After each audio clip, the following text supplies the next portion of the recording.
सरफरोशी की तमन्ना अब हमारे दिल में है, देखना है जोर कितना बाजुए कातिल में है। नमस्कार, आपका स्वागत है YouTube चैनल पर, जहां आज अपन सुनेंगे देश के सबसे बड़े क्रांतिकारी। जी हाँ, उम्र में बेशक वो छोटे थे, मगर देश उनकी देशभक्ति का जो जज्बा था, उसका जो स्तर था, वो देश में सबसे बड़ा क्रांतिकारी कहलाने लायक था।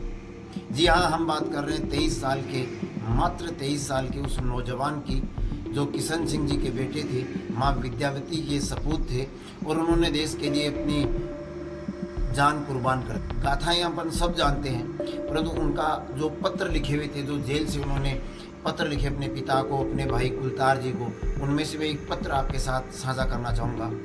उस पत्र से हमें देखने को मिलेगा कि एक बेटा अपनी माँ और पिता को किस तरह अपनी मौत सामने होते हुए भी साहस बंधा सकता है, अपने देश के लोगों को संदेश दे सकता है, हर उस एक माँ को संदेश दे सकता है जिनके बेटों ने देश के लिए अपनी जान न्यौछावर की। मैं उस पत्र में कुछ भी लाग लपेट के बिना या जोड़े बिना या घटाए बिना मैं उनके ही पत्र को वापस हूबहू पढ़ना चाहूँगा।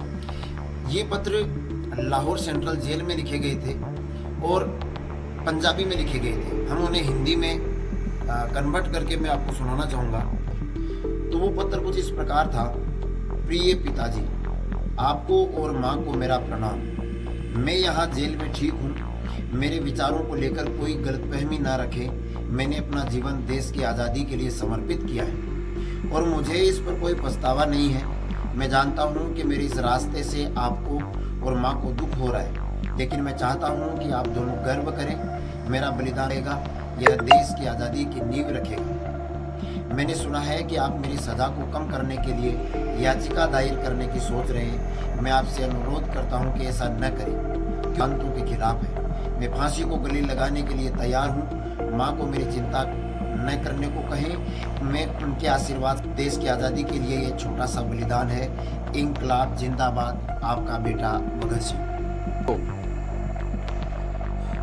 ये वो शब्द थे जो अगर अपन गहनता से सुने, बारीकी से सुने, समझे, तो आज के युवाओं का मार्गदर्शन का कारण बन सकता है। जहाँ 23 साल के आज युवा अपने मनोरंजन में, इधर उधर की बातों में, धर्म की राजनीति में, पाखंड में घुसते जा रहे हैं, बेरोजगारी में, इन चीज़ों में पड़े, वहीं पर ये 23 साल का नौजवान जब देश में आज़ादी की अलग जगाने की बात चल रही थी, तब जेल से एक कलम से कितनी बड़ी बात कर सकता है। और अपने पिता और माँ को, जन्म देने वाली माँ को ये कहना कि तुम दुख मत करो, मुझे, पिता को ये बोलना कि मुझे बेल यानी जमानत दिलाने की ज़रूरत नहीं है, मैं अपनी मर्जी से मौत को गले लगाने जा रहा हूँ, ये बहुत बड़े जिगरे की, बहुत बड़े हिम्मत की बात है।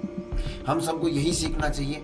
मैं प्रणाम और नमन करता हूँ शहीद को, देश के हर उस सपूत को नमन करता हूँ जिन्होंने देश को प्रत्यक्ष और अप्रत्यक्ष तौर पर सेवाएं दी, देश के लिए अपने प्राण न्यौछावर कर दिए। आप सभी से निवेदन रहेगा कि ऐसी प्रेरणादायी कहानियों को लोगों तक पहुँचाएं, शेयर करें, और आपसे ये निवेदन रहेगा कि कमेंट करके ये ज़रूर बताइएगा कि अगली बार जब हम वीडियो लेकर आएँ तो आप कौन से व्यक्ति या व्यक्तित्व की कहानी सुनना पसंद करेंगे। तब तक के लिए नमस्कार, जय हिंद, जय भारत, इंकलाब जिंदाबाद।